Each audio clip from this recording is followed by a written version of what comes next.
ስለ ሶሻል ሚዲያ አጠቃቀም ወጣቱ ምን ግንዛቤ ሊኖረው ይገባል? ያንስ ባለሀብት የምታየው መሪ ዝም ብሎ ስሙዝሊ ነው እየመራ ያለው።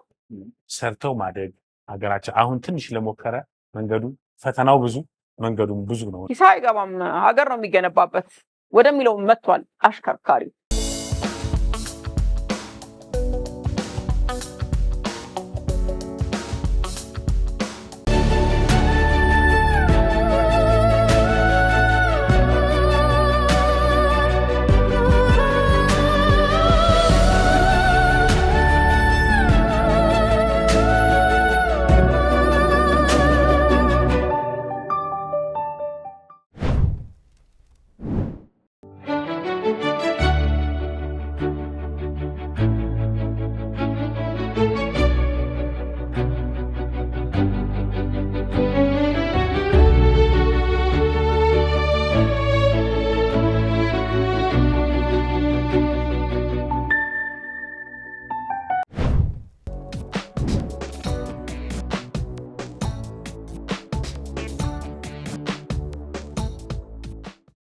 ሰላም ጤና ይስጥልኝ የተከበራችሁና የተወዳጁ ተመልካቾቻችን እንደምን አርፍዳችኋል።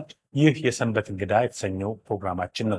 በዚህ በሰንበት እንግዳ ፕሮግራማችን የተለያዩ እውቀትና ልምድ ያላቸውን ባለሙያዎችን እየጋበዝን ስናቀርብ መቆየታችን ይታወሳል። ለዛሬ ደግሞ ከትንሽ ተነስተው ታግለውና በጽናት ህይወትን ሞግተው ትልቅ ደረጃ ከደረሱ ሴቶቻችን መካከል የኢክራም አውቶሞቲቭ ባለቤትና መስራች የሆነችን ኢክራም ድሪስን ይዘን ቀርበናል። እንግዲህ ከሷ በተለይ ወጣቶች በርካታ ትምህርቶችን ታገኛላችሁ ብለን አስበናል። ከኢክራም ጋር ከልምዷና አጠቃላይ የህይወት ጉዞዋ እንዲሁም በተሽከርካሪ አጠቃላይ አደጋና ስርቆት በተመለከተ ያላትን ኤክስፒሪየንስ እንድታጋራ አድርገናል። ወደ ኢክራም መናችኋል። እንግዲህ ኢክራም በድጋሚ እንኳን ደህና መጣሽ። እንግዲህ ይህ ፕሮግራም የሰንበት እንግዳችን ፕሮግራም በተለይ ለፍተው ሰርተው ትልቅ ደረጃ የደረሱ ብዙ ተስፋ መቁረጦች ቢያጋጥማቸውም በትዕግስትና በጽናት ታግለው ትልቅ ደረጃ የደረሱ ሰዎችን እንዳንቺ አይነት አርአያ የሚሆኑ ሰዎችን ለወጣቱ እያቀረቡ ተስፋ በሚቆርጥበት ጊዜ እናንተን እንዲያስብ ጽናት እንዲሆነው ከወንጀልና ከተለያዩ ነገሮች እንዲርቅ የማድረግ ዓላማ ነው ያለውና ፈቃደኛ ስለሆንሽልንና እዚሁ ስራ ቦታሽ መተን በሙሉ የስራ ትታሽን ያገኘንችና ካለሽ ጊዜ ቀንሰሽ ፈቃደኛ ስለሆንሽልን እጅግ በጣም እናመሰግናለን። እንግዲህ ስለ ወጣቶች ስለሆነ የምናወራው ወጣቷ ኢክራም ተማሪዋ በዛ እድሜ ብዙ ፈተና ያሳለፈችውን ኢክራምን እንዴት መለስ ብለሽ ትንሽ እንደመግባት ታስታውሽናለሽ?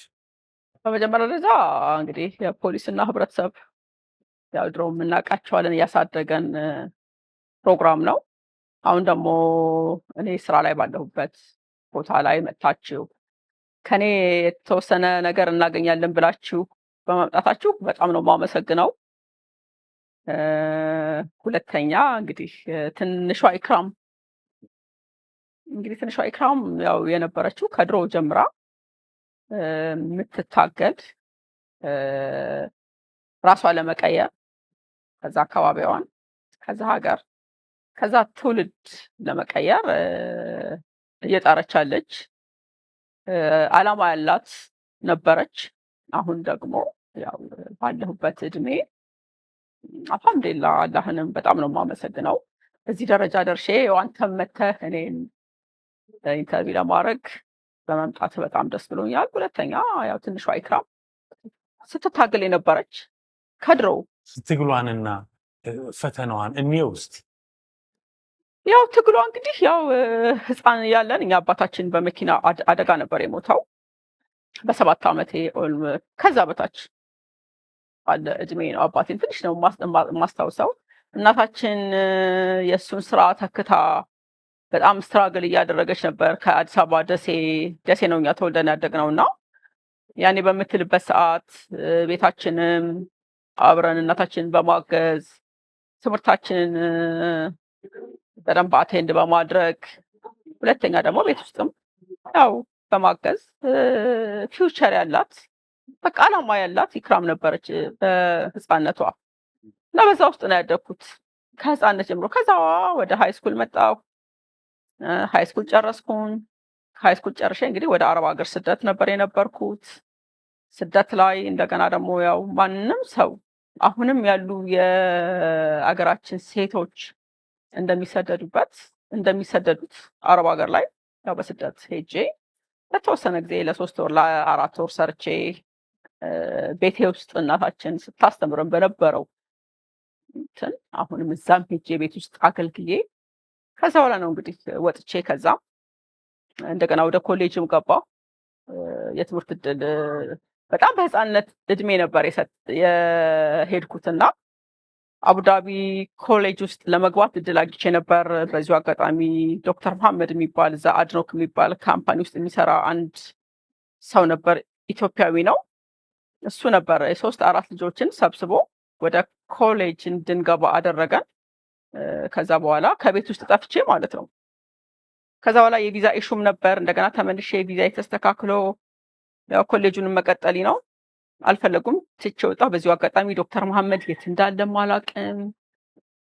አሁን ረጅም ጊዜ ነው እንግዲህ የዛሬ 27-25 ዓመት አካባቢ ያን የትምህርት እድል ስላመቻችልኝ በጣም ነበር የማመሰግነው። ባለመማሬ ደግሞ በጣም ይቅርታ አውፍ በለኝ እለዋለሁኝ። እና ከዛ በኋላ ወጥቼ ስራዎች ሰራ ነበር፣ ቢዝነስ ሰራ ነበር። ከሚውዚሻኖች ጋር ከዚህ እየወሰድኩ እዛ ሰራ ነበር። ከዛ በኋላ እንደገና ደግሞ ያው ወደ አውሮፓም ወደ አሜሪካውም ሄድን ምናምን ህይወት እዚህ ደግሞ ከብዙ ውጣ ውረድ በኋላ ህይወት እዚህ ሀገር መጥቼ አግብቼ እንግዲህ ልጆቼን ደግሞ 10 ዓመት ቁጭ ብዬ ከቤት ሳልወጣ አሳደግኩበት ኤክስፒሪየንስ ነው ያለኝ። ግን እኔ ዋናው ማየት የምፈልገው መሰለሽ የአሁን ወጣቶች ትንሽ ችግር ሲገጥማቸው ለእንቅፋት የመደናቀፍ ነገር አለ፣ ጸንቶ ያለመታገል ነገር አለና ከአንቺ ጽናትን፣ ትዕግስትን ችግር ሲያጋጥማቸው እንዴት ሊያልፉት ይገባል ትያለሽ? ከአንቺ ኤክስፒሪየንስ በመነሳት በጣም የሚገርመው ለዚህ ወጣት እኔ ማስተላለፍ የምፈልገው ምንም አይነት ቀላል ነገር የለም። ብዙ ጊዜ ያው በስትራግል ነው በትግል ነው ላይፍን የምታሸንፈው። በቀላል የሆነ ዓለም የለም። እንኳንስ አይደለም የሰው ህይወት ላይፍ ዓለም ራሱ ውጣ ውረድ ናት። ስለዚህ እዚች ዓለም ላይ መተን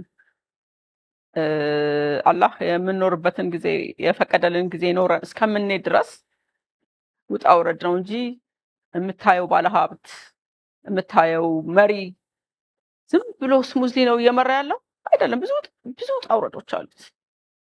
የእያንዳንዱ ተቋም መሪ ሊሆን ይችላል፣ የሀገር መሪ ሊሆን ይችላል።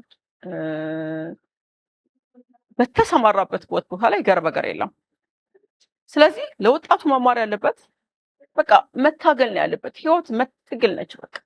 ስለዚህ እኔ ልል የምችለው ታገሉ፣ ተስፋ አትቁረጡ። አንዱ መስኮት ሲዘጋ ሌላ በር አለ። ስለዚህ ያንን በር ኤክስፔክት በማድረግ እንደገና ደግሞ ለማንኳኳት በመሞከር ካላንኳኳ ይሄድክ ምንም አይነት በር አይከፈትም። ስለዚህ ማንኳኳት አለባቸው። አንዱ ሲዘጋ አንዱን ያንኳኩት፣ አንዱ ሲዘጋ አንዱን ያንኳኩት። ስለዚህ ከዛ ውስጥ ደግሞ ወይ አንዴ ሁሉም ያንኳኳቸው በሮች ይከፈቱለታል ወይንም የተወሰኑት ይከፈቱለታል እና መሞከር ነው። ከዚሁ ጋር እንግዲህ እንደ አማራጭ አንዳንድ ጊዜ ተስፋ ይቆርጡና ወጣቶች ወደ ተለያየ ሱስ፣ ወደ ወንጀል አማራጭ አድርገው የሚያስቡበት መንገድ አለና ቀጥታ መንገዱን ትተው በአቋራጭ ነገሮችን አማራጮችን የመፈለግ ሁኔታ አለና ከዚህ አንጻርስ አንቺ ተሞክሮ አንጻር ምን ታያለሽ? ወላሂ እኔ ሱስ ላይ ወደ ሱስ ባይሄዱ በጣም የተመረጠ አማራጭ ነው። ተስፋ በሚቆጡበት ጊዜ ብቻም አይደለም ሱስን የሚቆራኙት፣ ኖሯቸውም ተስፋ ያላቸውም ከሱስ ጋር የሚቆራኙ ብዙ ግለሰቦች አሉ። በአጠቃላይ ሱስ ምንም የሚጠቅም ነገር አይደለም። ይብን ለምታፈራው ትውልድ አንተ ሱሰኛ ሆነህ ጠጥተህ ከገባህ፣ እያጨስክ ካየህ፣ እየቃምክ ካየህ ያንተ ልጅ ነገ ጧት ሰክሰስፉል ላይ ሆነህ ማለት ነው ምን ይማራል? ምንም አይማርም። ስለዚህ በአጠቃላይ ሱስን ባናበረታታቸው ልጆችን ማንኛውንም ሱስ ማለት ነው እና ወጣቶች በአጠቃላይ ምንም አይነት ሱስ ላይ ባይሰማሩ ሰክሰስፉል ይሆናሉ። ራሳቸውንም አደጋ ላይ ከሚጥሉ ማለት ነው። አንቺ ልጁ ስታሳድጊ እንግዲህ በሚዲያ እንዳየነው ጎረምሳ ልጆች አሉ እና እንዴት ነበር ስትመሪያቸው የነበረው? ወደ አንቺ መንገድ እንዲገዙ ከተለያየ ነገሮች ርቀው ነገ ሀገር ተረካቢ አንቺ ያልሽውን ስራ አሁን የሚደግፉ እንዲሆኑ ከማድረግ አንጻር እንዴት ነበር ስትኮተኮችና ስታሳድጊያቸው ነው? እኔ በእውነት ነው የምልህ አንደኛ እንደነገርኩ 10 ዓመት የመጀመሪያውን ትንሽ እድሜያቸውን ቁጭ ብዬ አሳልፊያለሁ። ሁለተኛ ከስር ከስሬ ናቸው ከኔ አይጠፉም። ሁለተኛ እኔም ወደ ጠንካራ ዘርፍ ነው የሄድኩት። የምነግራቸው ሁሌም ያው ከሰሩ ከታገሉ ወደፊት ሰክሰስፉል ይሆናሉ። አሁን ሰክሰስፉል የሆኑትን ሰዎች አይደለም ማየት ያለባቸው። እነዛ ሰክሰስፉል የሆኑ ሰዎች በጣም ኮምፎርታብል ቢዝነስ ወይንም ጥሩ ላይፍ ያላቸው ሰዎች ድሮ እንዴት ስትራግል አድርገዋል የሚለውን ነው ማየት ያለባቸው። ከዛ ነው መነሳት ያለባቸው። ሁለተኛ እንደገና ደግሞ በጣም የተንደላቀቀ ነገር አልሰጣቸውም። እንዳሉት እንደ ጓደኞቻቸው እንደሚማሩበት ትምህርት ቤት ልጆች በጣም ሲሪየስ ነኝ። መስራትና መስራት ራሳቸውን መቀየር አገር መቀየር እንዳለባቸው ነው እኔ እያስተማርኩኝ እየኮተኮቱ ከኔም ደግሞ ከስር ከስር ስላሉ ያው የምታየው እናትህን አይደል? እኔም ጠንካራ እናቴን አይቼ ነው እዚህ የደረስኩት። ጠንካራ ጓደኞች ነበሩኝ። በህፃነት የማይጠጡ በቃ መጠጥን የሚጸየፉ ከዛ ነው እኔም እንትን ብላቸው እና ጓደኞች ሲኖራቸው ደግሞ ያው ጓደኛ መምረጥ እንዳለባቸው ኢቭን ማራቅ እንደሌለባቸው። አሁን ለምሳሌ አንዳንድ ወላጆች ሱስ ላይ የተጠመዱ ጓደኞች ልጆቻቸው ከያዙ እንዳይመክሩም እንዳይጠጉ ይመክራሉ። እኔ ግን አቅርባችኋቸው ምከሩ ነው የምለው እንጂ በአጠቃላይ እነሱ አይሆኗችሁም ከነሱ ጋር እንዳትሆኑ አልልም። የምናየው ነገር አለ አንዳንዴ ያው የቅንጡም ህይወት ያበላሻቸው ልጆች አሉ በአካባቢያቸው። ግን እነሱ መምከር እንዳለባቸው ጥሩ እንዳልሆነ ነው እንጂ በአጠቃላይ ራቁ ካልካቸው እያገለልካቸው በሄዱ ቁጥር ጥሩ አይመጣም። እና እነዛ ልጆች ማቅረብ ማቀፍ ነው። መጥፎ ባህሪ ያላቸውን ልጆች አቅፈ መምከር። እንደዛ ሲሆን ነው ትውልድ የሚቀየረው እንጂ በማራቅ ይሄ እንደዚህ የገሌ ልጅ ባለጌ ነው፣ የገሌ ልጅ አጫሽ ነው፣ እንዳትቀርበው እንዳትሄድ ካልክ እኔ እንደዛ አይነት ባህሪ የለኝም። በቃ አቀፉ፣ አኮምዴት አድርጓቸው፣ ቤት አምጧቸው፣ ቤት ይመጣሉ። አንዳንድ ምሳ ላይ አንድ ገበታ ላይ እንቀመጣለን። በዛ መልኩ ነው ማስተማር ያለበት። ከዚሁ ጋር እንግዲህ ተያይዞ ዘመኑ የዲጂታላይዜሽን የሶሻል ሚዲያ ዘመን ነው። ሶሻል ሚዲያ ጠቀሜታው እንዳለ ሆኖ ሳይድ ኢፌክት አለ፣ በተለይ ወጣቶች ላይ የሚያሳድረው ነገር እና ለክራይም ይነሳሳሉ። ለተለያዩ ሱሶችና ወንጀሎች ከሚያነሳሱ ነገሮች አንዱ ከ180ው ፖዘቲቭ ነገር ቢጠቀምበት የተወሰኑ ተጽዕኖዎች አሉ እና ስለ ሶሻል ሚዲያ አጠቃቀም ወጣቱ ምን ግንዛቤ ሊኖረው ይገባል ትያለሽ? ሶሻል ሚዲያ ወላሂ ሁላችንም የመረዘ ነገር ነው። ትልቅ ትንሹን በቃ ማን ሶሻል ሚዲያ ያላጦዘው አለ? ሁላችንም በዛ ውስጥ ነው ያለ ነው። ግን ቢያንስ እኛ እንሰራበታለን እና እኔ ለወጣት በሶሻል ሚዲያ ህይወታቸውን የቀየሩ ልጆች ደግሞ ስታይ በጣም ደስ ይልሃል። በጣም ራሳቸውን አዘጋጅተው የሆነ ነገር ፈጥረው ኮንተንት ፈጥረው በዛ ነገር ታግለው ያው አገር ሲቀይሩ ራሳቸውን ቤተሰቦቻቸውን ሲቀይሩ ስታይ በጣም ደስ ይላል። አጠቃላይ ሶሻል ሚዲያ ግን እንደ ዓለም ያው ትልቅ ተጽዕኖ እያደረገ ነው ያለው እና እሱን ደግሞ ቀስ እያልክ ያው እንግዲህ አታድርግ ብትለኝ እኔ ራሴ ከራሴ ጭምር ያው ሶሻል ሚዲያ ላይ ተጠቃሚ ነኝና እስኪ እንግዲህ እሱን ያው በሂደት በምክር ሁላችንም እንድንላቀቅ ምክንያቱም ራሱ ዓለም ሶሻል ሚዲያው ራሱ እንዲቆጣጠር አድርጎናል። ያልገባበት እኮ ማንም የለም ከትልቅ ቦታ እስከታች ያው ሶሻል ሚዲያ ተጠቃሚ ነው። ስለዚህ እሱን ያው ቀስ እየተባለ እንጂ አሁን ጋዜጣ አንብብ ብትለው የሚያነብ ትውልድ የለም። መጽሐፍ አንብብ ብትለው የሚያነብ የለም። ኢቭን ቢያነብ እንኳን ከዛው ከሶሻል ሚዲያ ላይ አውርዶ ስክሪን ላይ ነው ያለው ንባቡም ያለውና በአጠቃላይ እሱ ነገር በጣም ይከብዳል። ሰው ባይብል የሚያነበው በሶሻል ሚዲያ ነው፣ አውርዶ ነው፣ በስክሪን ነው፣ በሞባይል ነው። እንደገና ደግሞ ቁርአን የምንቀራው በሞባይል ነው። በቃ ሁሉም ነገር ያው ከዛው ላይ የተገኘ ስለሆነ እንግዲህ ከሱ ላይ ደግሞ አንዳንዴ መጥፋቱን በጣም ይከብዳል።